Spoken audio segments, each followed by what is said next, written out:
The time right now is 6:49. So trending online, the Democratic National Convention may be over, but a video of military personnel participating in the event is raising many questions at this hour.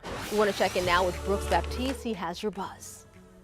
Well, an investigation is underway after 2 U.S. Army soldiers made an appearance during the Democratic National Convention.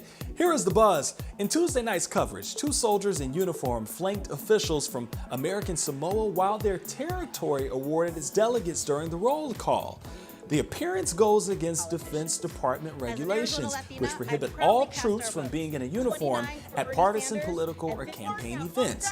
A DNC official called the appearance an oversight, adding that states were asked to highlight issues that matter most, and the American Samoa delegation wanted to highlight their commitment to military service. And trending right now, Apple's value has doubled in just 2 years. Back in August of 2018, Apple was the first publicly traded U.S. company to reach a $1 trillion market cap.